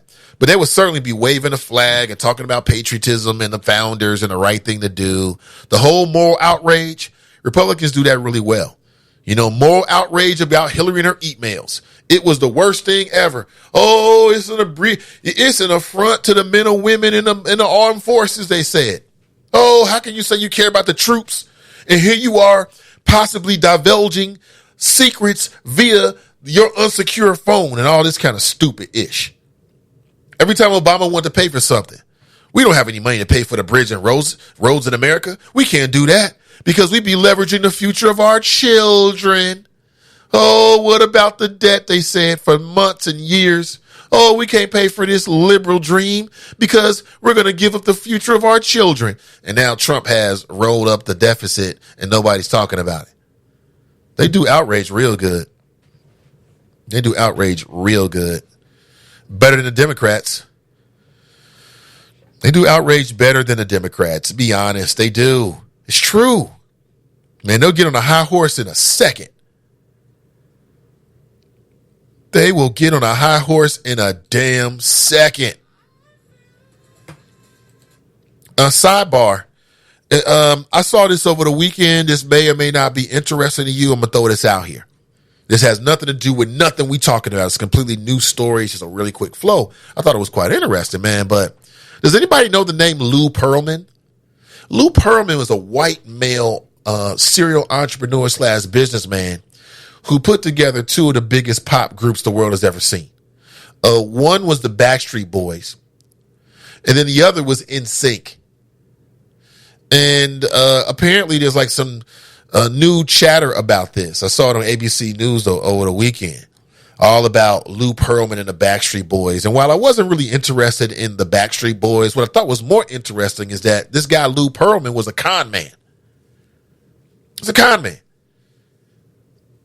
But he was also very successful at putting together these boy bands. So he put together Backstreet Boys, took them over to Germany, hooked up with some songwriters in Germany, and started making these hits. And then he said, you know what?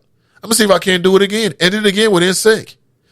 Well, the story got real interesting because NSYNC, they put this group together, and they're making all these millions of dollars. They're like a year and a half into the process. They have this big party. It's going to be a check presentation party. All the guys are going to come and get checks. They're expecting millions of dollars, $250,000, $500,000. He gives them a check for $10,000 each. All these cats. And apparently, as it turns out, he had made himself the sixth member of the group. So when you see NSYNC and Backstreet Boys, there's an invisible member. His name was Lou Pearlman. He put them together and said, you know what? I'm going to get the same performance fee that you get. Now, why is that important? It's important because if you're a member of the group, these groups make most of their money from touring. So here you are on the sides, chilling, watching it. Oh, these guys are great. And you're really getting paid like you out there working. He robbed these cats blind. Robbed them blind. And it just goes to show you black and white, gullible, susceptible is susceptible. Apparently he went to their parents and said stuff to them like, you know what? In a year, you won't be working. And some of the parents in the interview say, we knew he was lying, but damn, it sounded good. How many people have been swindled by something that sounded good? I bet you it happens a lot. You won't be working in a year. I'm like, really? Damn. How we gonna do that? Rob these cats blind. Biggest stars in the world. And yeah, sure, you want a pizza? We got a pizza for you. Oh, you want to go somewhere? Got you. You need some money? Great. Gave you a little per diem. They didn't have any wants. Everything was taken care of. Limousine service, everything you need, clothes. They just wouldn't get no money. That's that hustle, man. Damn. What was interesting is Lou Pearlman was inspired by black people. There never would have been, and we already know this as black people, right? But there would never have been a NSYNC, none of these little white boy bands never would have occurred if not for Motown. Lou Pearlman grew up in the Motown area and wanted to be the white Berry Gordy, literally his own words. He wanted to be the Berry Gordy of white pop bands. But he was looking at what this brother did and was taking cues and was trying to recreate that Motown magic. Thought it was very interesting. I'll throw it out there. Let me throw the number out, 513-873-7134. I've got a few minutes left, but sometime we go over. So let's see what happens today. Dee writes, I love Ricky's stand-up, but I do not like his show and do not think he would do as well as bringing political, health, and community awareness as Tom did. He doesn't have the right balance of seriousness to comedy, in my opinion. I can't get through an entire show without getting frustrated by the senseless yapping and misinformation from put over the air. No fact checks. I'll have to listen in to Tom Joyner and just take a list. I'm sorry, to what's the brother's name? Ricky Smiley, and take a listen, because you know what, Dee, the way that you first put that is exactly my sentiment exactly. But maybe I'm being too critical. But that was my sentiment as well. But see, that's the reason why what you'll hear is a crew. That was because the host is one person. I mean, listen to the host for only so long. But if you got an interesting crew that can chime in when you're talking about this or that, that makes a little bit of difference. But I think that Tom was news as well, because they would get news that pertained to their audience and they would put it out there every morning. And on some issues, they would have some commentary. Right? Just a little bit of commentary between the music, between the R. Kelly. Also, the Breakfast Club has a hood feel to it as far as the language they can use. The guests use profanity and the N-word, all that. Yeah, they do. Doug Banks was a pioneer in the radio genre. R.I.P. Yes, he was. Orlando writes, when are Gilligan's of the Year nominations due? It's a good question. why is the first black president not campaigning for the younger black vote? Because he said he's going to sit out until they get a nominee. Miss Samala writes, tinfoil hat time. Angela writes, Kamala had a garbage platform. The one thing about Kamala, and maybe this is actually true of all of the candidates, but one thing about Kamala that stood out to me, Angela, is that there was nothing remarkable about any of her ideas. There was nothing remarkable about any of her ideas. Until it seemed like it was the very end. It seemed like she was just being desperate and trying to throw things to see what stuck, right? But there was nothing really remarkable about her. Cory Booker, nothing really remarkable. I mean, I like the idea of having a person of color, and, very, very much so. Like that would be to some degree a factor in my consideration. At the same time, you got to have some ideas, I think, that will inspire people and make people think, oh, okay, maybe I can get into this. I can get into your vision. We shall see. Nate, do you remember how TV talk shows changed? Daytime TV, aka reality TV, Jerry Springer, Morton Downey Jr., Ricky Lake, Oprah. I do have some kind of understanding to put some more thought to it to really give you something that will be worthy of what a flow, but I understand. I know where you're going. Sister V writes, same thing happened in New Edition. Absolutely. Because what happens, it happens to a lot of people, man. People want to make money off of your labor. And if you're a parent and they telling you sign a check and sign a contract and it's going to be a check, I mean, that can be very hard for people to turn down. TNT writes, there's nothing remarkable about Biden, Bernie, or Buttigieg. I agree. There's nothing remarkable about Biden. Bernie, I look at myself as more of a progressive. I think that we need what they call progressive policies.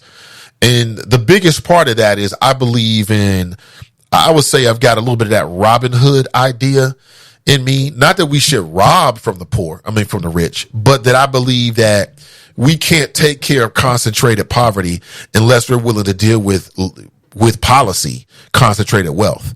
And some people will call that socialism. I don't think that's socialism. I think that's realism. Quite honestly.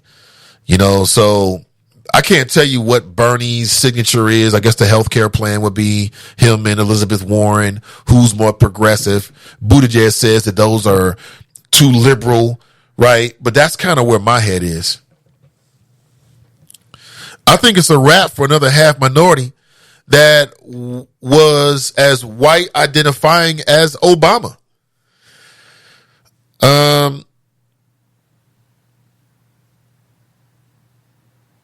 You think it's a wrap, huh? I don't know if I necessarily would say that. I don't know if I would say. Now, why do you say that, Angela? I don't think I agree with that, as I understand. Meaning that I think that a half minority, like somebody biracial, could win again for the very same reasons that Obama did. That's what I think. I think if that person had a good message and could connect, rhetorically, just like Obama did, or any of the politicians that people get behind, I think they would go for it. OMG, so you're tired of tax abatement heaven and big business asking working people to finance stadiums? Me too, right? I'm against working class people, poor people financing stadiums for multimillionaires or billionaires. I'm against that. Now, if that makes me progressive, then I wear like a badge of honor. You know what I'm saying? I think we need some ideas that some people might say were radical. But to me, I would just say maybe revolutionary. They haven't been tried yet. Perlman followed the playbook Maurice Starr used on New Edition back in the day. Yeah. And the reason why you got 5 members is because there's a guy for every type of girl out there. They all kind of got a different look. They all appeal to a different woman. So that every woman, when she looks at that boy band like New Edition, she can find a guy that she can see herself being romantic with. So the black women listening right now, who is your favorite member of New Edition? Was it Bobby? That Whitney Houston, y'all, good girl gone bad? Is that what it is? Or now we find out that maybe she was a not so good girl from the very beginning. in terms of Whitney Houston. She was doing drugs at 14, apparently. That's what her lesbian lover said. Yeah. Could be true. Some say it was rap that we would never have a black president. I'm just saying, ask your parents and grandparents. Yeah. People say we never have a black president. We did. Yeah, I think we've seen another biracial president. Kamala just didn't have it. She just didn't have it. Tracy writes, Ralph Tresvant. Oh, that was yours? That was your type, Ralph Tresvant? See, everybody had their type. Those boy bands are so smart. Damn. I want to start a boy band. Put a little boy band together. Wait. Didn't a member of New Edition do that? Yeah. Michael Bivins, he put together ABC. Remember that? ABC. Yeah, that was dope. No light-skinned dudes in New Edition, I'm just saying. No light-skinned dudes, but what was it called? Ronnie? I think Ronnie was as light as Brothers got over there, right? Yeah, I never noticed that. Tony writes, mopeds instead of money for tours when they got back home. Right. Here's your moped. Brand new moped. A black president with black interests and a black mindset we will never have. Now you might be on to something, Orlando Anderson. I mean, that's going to be looked upon as very threatening. Very threatening. And despite Obama, if Obama had came out like saying, I'm going to be super black president, then, but I don't even know what that means though. Let me think here. You're right, Orlando. I can't say I think you're wrong, but I'm just trying to envision what that would look like either way. Don't know. Listen, thank you so much for being here. Rather than going over the 2 hours, I'm going to keep it at that. And I'm going to get back in the BED. All right. Because I'm going to try to get over this in the next 24 hours. Have a great day. I'll catch up with you tomorrow morning, bright and early. We'll chop it up on people, politics, and pleasure. The Nathan Ivey Show is a daily digital show. We broadcast live from Cincinnati, Ohio, powered by Sin Digital Media, a new urban voice in the city of Cincinnati. And have an excellent Monday, and we'll talk real soon.